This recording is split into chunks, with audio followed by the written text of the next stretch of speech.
स्वागत है एक बार फिर एक नए और इन्फॉर्मेशनल वीडियो में। तो फ्रेंड, जैसा कि आपको पता है यूपी पीसीएस का फाइनल रिजल्ट आया हुआ है। उसी कड़ी में हमारे साथ शिखा भारती मैम हैं, जिनका इस बार यूपी पीसीएस 2022 में डिप्टी एसपी के पद पर रैंक 82 के साथ सिलेक्शन हुआ है। मैम का इससे पहले भी 2021 में एक्साइज इंस्पेक्टर के पद पर सिलेक्शन हुआ। तो मैम से जानेंगे सबसे पहले तो मैम की जर्नी कैसी रही और मैम ने अपनी तैयारी वगैरह कहाँ से कैसे की, ये सारी चीज़ें जानेंगे। और ख़ास करके जानेंगे मैम से कि एक नया एस्पिरेंट अगर इस तैयारी में आता है तो उसको क्या क्या चीज़ें शुरुआत में करनी चाहिए और कैसे बेसिक तो एडवांस सारी चीज़ें करनी चाहिए। 2000 खास करके जो एस्पिरेंट हमारे 2024 के लिए प्रिपेयर कर रहे हैं उनके लिए ये वीडियो काफ़ी इन्फॉर्मेटिव रहेगा। तो मैम, सबसे पहले तो हमारी तरफ से और हमारे व्यूअर्स की तरफ से आपको एक बार फिर सिलेक्शन की बहुत बहुत बधाई। Thank you so much sir. Ma'am, सबसे पहले हम जानना चाहेंगे आपका एजुकेशनल बैकग्राउंड वगैरह क्या रहा है? मैंने क्लास 1 to 5 प्रतापगढ़ से थी मैं। वहाँ नानी का घर था तो वहाँ से जिंगलबिल पब्लिक स्कूल था, वहाँ से किया था जी। फिर मैं 6 to 12 यहाँ पे आ गई प्रयागराज में। मैंने MPVM गंगा गुरुकुलम स्कूल से किया। फिर मैंने अपनी ग्रेजुएशन DU से की हुई है, दिल्ली यूनिवर्सिटी से। एंड देन मैंने PG किया हुआ है JNU से इकोनॉमिक्स में। जी। और मैम, आपका फैमिली बैकग्राउंड वगैरह क्या है? फैमिली में कौन कौन है, क्या क्या करते हैं? मेरे फैमिली में मम्मी पापा हैं, भाई हैं, 2 भाई हैं। तो पापा मेरे CDA पेंशन में ऑडिटर हैं, सीनियर ऑडिटर हैं। मम्मी मेरी टीचर हैं। बड़े भैया मेरे टीचर हैं और छोटे भाई मेरे असिस्टेंट प्रोफेसर हैं। जी। तो मैम, सबसे पहले तो मैं यही जानना चाहूँगा, ख़ास करके आप जो बता रही हैं कि आपकी फैमिली बैकग्राउंड में काफ़ी टीचर्स वगैरह हैं, तो आपको कहाँ से इंस्पिरेशन मिला इस तैयारी में आने के लिए, ख़ास करके सिविल सर्विस की तैयारी में? एक्चुअली जब मैं बहुत छोटी थी तब मेरे पापा ने एक बार मैंने अपने पापा से पूछा कि पापा सबसे बड़ी नौकरी कौन सी होती है, तो पापा ने बताया IAS होती है। तो वहाँ से एक इंस्पिरेशन मिला और वहाँ से पापा मुझे फ़ोर्स करते गए कि तुमको इसी फील्ड में जाना है।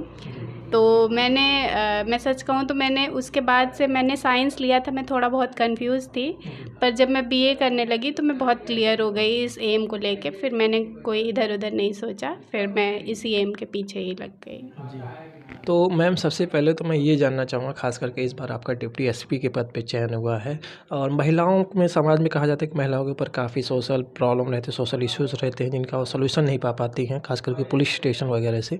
तो नारी सशक्तिकरण के लिए आपका क्या कदम रहेगा अगर आप इस जॉब में जाती हैं तो? मैं उनके लिए पुलिस व्यवस्था और अच्छी करना चाहूँगी कि वो हम तक रीच आउट कर सकें। अभी ऐसा होता है कि महिलाएं निकल के नहीं आती हैं अपने घरों से पुलिस स्टेशन तक, ज़्यादातर देखा गया है मेल ही आते हैं।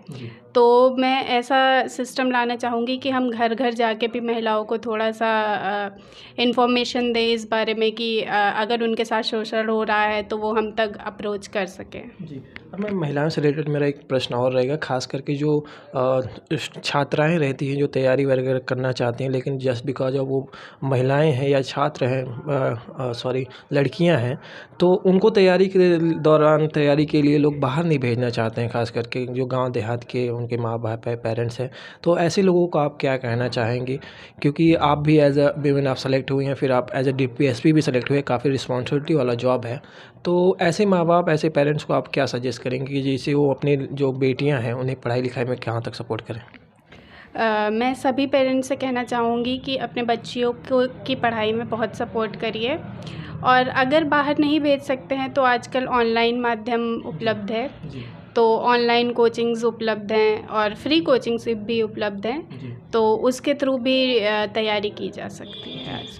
तो मैम, आप सबसे पहले मैं ये जानना चाहूँगा, ख़ास करके अगर कोई नया छात्र छात्रा इस तैयारी में आना चाहे तो शुरुआती दौर में उसे क्या करना चाहिए, ख़ास करके अगर वो ग्रेजुएशन कर लिया है या फिर अंडर ग्रेजुएट भी है, तो अगर कोई करना चाहता है इस तैयारी को शुरू करना चाहता है तो उसे क्या शुरुआती दौर में क्या क्या चीज़ें पढ़नी चाहिए मैम?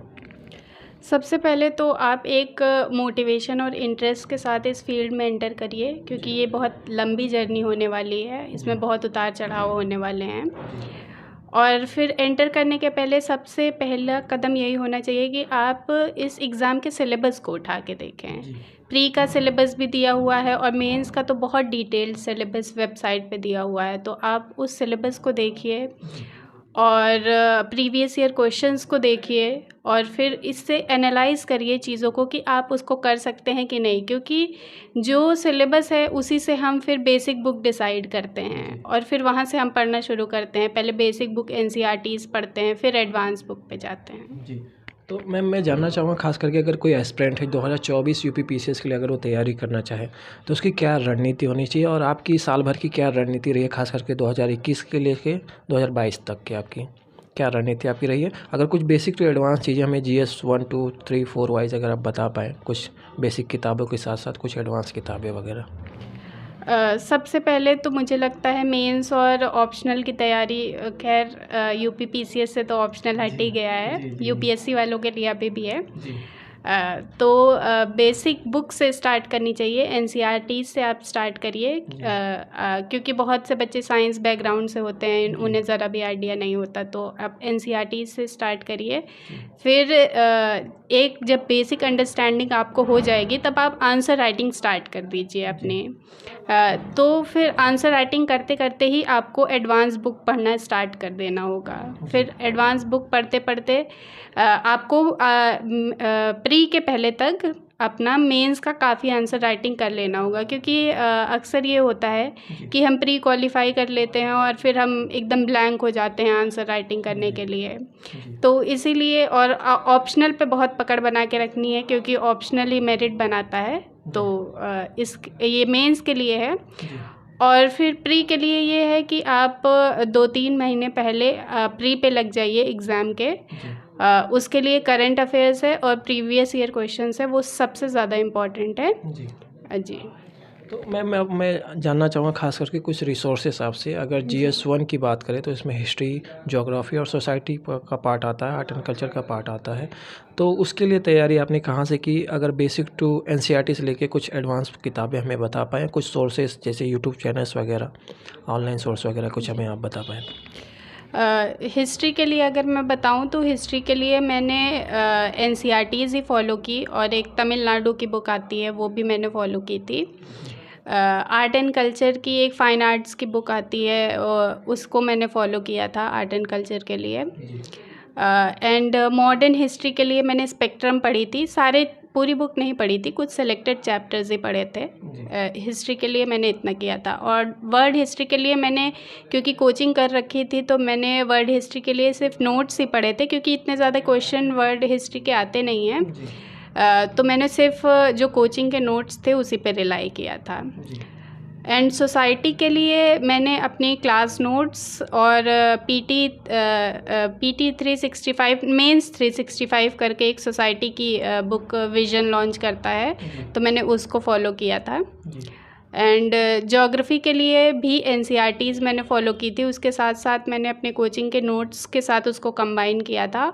और एक जीसी लियोंग करके बुक आती है, मैंने उसको फॉलो किया था। और मैम जीएस 2 के पोर्शन की आपने तैयारी कहाँ से कैसे की? जीएस 2 के लिए मेनली लक्ष्मीकांत पे मैं डिपेंड रही। लक्ष्मीकांत बुक ही है, क्योंकि जीएस 2 का पोर्शन मेनली पॉलिटी है, इंटरनेशनल रिलेशन है, तो पॉलिटी का पूरा पोर्शन आपका लक्ष्मीकांत से कवर हो जाएगा। जो बच्चे नए हैं और उनको पॉलिटी पढ़ने में प्रॉब्लम है, तो वो पहले एनसीईआरटी से स्टार्ट कर सकते हैं, देन आप लक्ष्मीकांत पढ़ सकते हैं। एंड इंटरनेशनल रिलेशन के लिए मैंने न्यूज़पेपर पे मैं डिपेंड रही, और उसके साथ साथ करंट में जो इवेंट होते थे उसकी मैगज़ीन्स इंटरनेशनल रिलेशन के। और मैम जीएस 3 की बात करते हैं, जीएस 3 की आपने तैयारी वगैरह कैसे, कहाँ से सोर्सेज, किन सोर्सों से की? जीएस 3 में इकोनॉमिक्स, क्योंकि मेरा ऑप्शनल सब्जेक्ट था, तो इकोनॉमिक्स पे मेरी अच्छी खासी पकड़ थी। बाकी उसके साथ साथ डिज़ास्टर मैनेजमेंट के लिए मैंने एक एनसीईआरटी की ही बुक आती है वो फॉलो की थी। इन्वायरमेंट के लिए मैंने अपने कोचिंग के नोट्स प्लस जो करंट अफेयर्स हो रहे हैं इन्वायरमेंट में, उस पर बहुत ज़्यादा ध्यान दिया था। एंड सिक्योरिटी के मैंने अपने खुद के नोट्स बना के रखे हुए थे। और मैम जीएस 4 की बात करें एथिक्स की, तो एथिक्स की तैयारी वगैरह आपने कहाँ से की? एथिक्स के लिए मैं बहुत ज़्यादा बुक्स नहीं रेफ़र की थी। एक घटनाचक्र ने मेंस की सीरीज़ में बुक निकाली थी एथिक्स के लिए, वो एक बुक, और राउज़ आईएएस करके एक है, उन्होंने एक एथिक्स की बुक निकाली थी। ये 2 बुक से मैंने ज़्यादातर डेफिनेशंस एंड एग्ज़ाम्पल्स यहीं से लिए थे, और एथिक्स में मेरे 2021 में अच्छे खासे मार्क्स भी थे। जी। और मैम मैं जानना चाहूँगा ख़ास करके निबंध के पोर्शन की आपने तैयारी वगैरह कहाँ से की, और मैं ये भी जानना चाहूँगा कि आपने कोचिंग वगैरह कहाँ से की? कोचिंग मैंने 2019 में वाजीराम एंड रवि से दिल्ली से की थी। जी। और एस्से के लिए मैं ये करती थी कि मैं हर 10 दिन में 15 दिन में एक एस्से लिख लेती थी। एक मैंने यूट्यूब से ही कुछ वीडियोस देखे थे विजन आईएएस के, तो उन्होंने बहुत अच्छे से 3 आवर्स का वीडियो था, जिसमें उन्होंने बहुत अच्छे से मैम ने एक्सप्लेन किया था कि हाउ टू राइट अ एस्से। तो उसमें बहुत अच्छे से एक्सप्लेन किया था मैम ने, उसको मैंने फॉलो करते हुए ही अपने ऐसे को स्ट्रक्चर किया, और फिर मैं कोट्स, डेटा और ये सब कलेक्ट करके अलग से अपने नोट्स बना के रख लेती थी, जिसको मैं अपने ऐसे में यूज़ करती थी। जी मैम, जो आप बात करें कोट्स एंड डेटा की, तो उसका कलेक्शन का स्रोत वगैरह कुछ अगर आप हमें बता पाएँ, रिसोर्सेस? कोट्स तो आप इधर-उधर ऑनलाइन भी सर्च करके पा सकते हैं, और जो डेटा थे इसके लिए मैंने घटनाचक्र की ही ये जो सारी मेंस की बुक थी, इसमें से बहुत सारे डेटा मुझे मिल गए थे। जी, और एक डेटा की मुझे बुक मिली थी, मैं दिल्ली में, अब वो किस कोचिंग की थी वो नहीं मुझे याद है, पर उसमें बहुत सारे डेटा की ही बुक थी वो, तो वहाँ से मैंने बहुत सारे डेटाज़ लिए थे। तो मैम जैसा कि आप बता रही थी कि आप 2019 से वाजीराम रवि से कोचिंग को वगैरह की है, तो आफ्टर 2019 के लॉकडाउन लगा, तो लॉकडाउन से किस प्रकार से आपकी तैयारी इफ़ेक्ट हुई? जब लॉकडाउन आ गया तो क्योंकि मैं उस टाइम एमए कर रही थी, तो मुझे एमए में बहुत ज़्यादा वर्कलोड हो गया था, तो मैंने अपनी प्रिपरेशन को थोड़ा सा रोक दिया था और मैं एमए कंप्लीट करने लगी थी। तो फिर 2021 वाला ये जो प्री था वो पोस्टपोन हो गया था अक्टूबर में, तो मुझे अच्छा खासा टाइम मिल गया 3 मंथ का, तो मैंने प्री पे फोकस करना शुरू किया, और फिर मेरा 2021 में प्री क्वालिफाई भी हो गया था। और मैम मैं अब जानना चाहूँगा ख़ास करके आपने इस तैयारी में काफ़ी 2-3 साल दिया हुआ है, तो 2-3 साल के दौरान कभी अगर लो फेसेस आया तैयारी के दौरान, या फिर होता है कि इंसान अपनी हॉबी वगैरह फॉलो करते, तो आपकी हॉबी वगैरह क्या रही अपने आप को एंटरटेन करने के लिए? मैं डायरी राइटिंग करती थी, थोड़ा बहुत लिखती भी हूँ मैं, तो मैं वो कर लेती थी, या फिर मुझे जैसे वॉक करना पसंद है, मैं बाहर चली जाती हूँ, वॉक कर लेती हूँ, तो ये सब मैं करती थी। और लो फील जब होता है तो ऐसा सबके साथ होता है, ऐसा नहीं है किसी एक के साथ होता है, तो मेरी ये स्ट्रैटेजी रहती थी कि मैं सोचती थी जिस दिन मैं लो फील कर रही हूँ मैं बस थोड़ा कम पढ़ लूँगी, ऐसा नहीं है कि मैं बिल्कुल नहीं पढ़ूँगी, मैं 1 घंटे पढ़ लूँगी, 2 घंटे पढ़ लूँगी, बस थोड़ा पढ़ लूँगी। और जिस दिन कभी कभी ऐसा भी होता है हम बहुत एनर्जेटिक फ़ील करते हैं, तो आप कुछ ज़्यादा पढ़ लीजिए, तो वो एक बैलेंस बना देता है, एक एवरेज आवर्स की स्टडी हो जाती है। जी।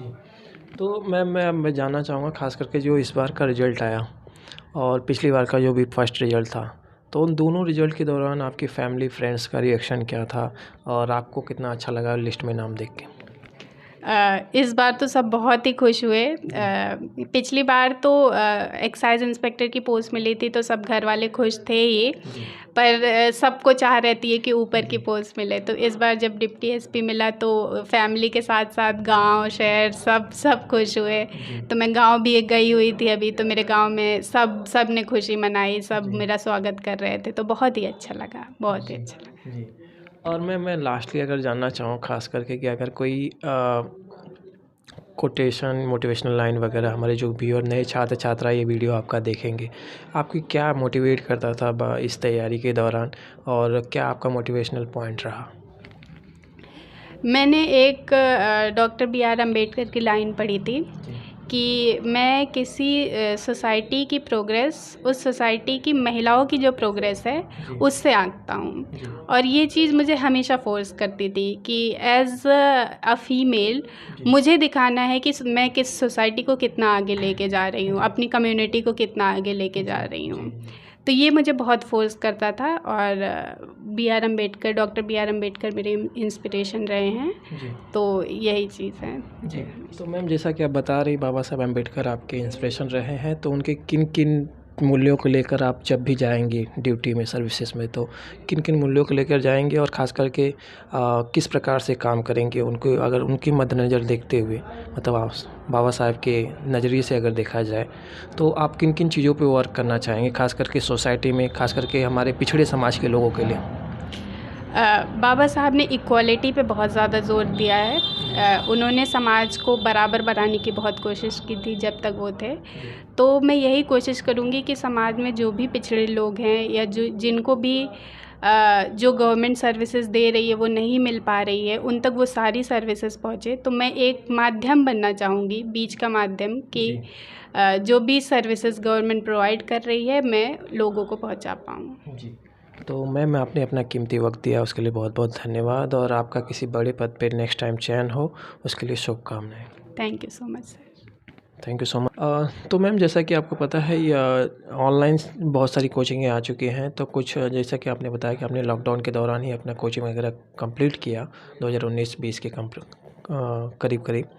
तो उस दौरान आपने कहीं से, मतलब जैसे ऑनलाइन रिसोर्सेज वगैरह, यूट्यूब चैनल वगैरह कुछ अगर आपने फॉलो किया था हमें बता पाएँ? हाँ, कुछ 1-2 चैनल है जो मैंने फ़ॉलो किए थे। एक तो SCS का चैनल है, स्टडी फॉर सिविल सर्विसेज, वो मैंने फ़ॉलो किया था। वहाँ से करंट वगैरह मैंने फ़ॉलो किया था। एक GS वर्ल्ड का इमरान सर की क्लासेस होती हैं करंट अफेयर्स की, वो भी मैंने फ़ॉलो की थी। एंड ज्योग्राफ़ी के लिए मैंने फैक्चुअल चीज़ों के लिए एक परचम क्लासेस करके चैनल है, उसको फ़ॉलो किया था। जी।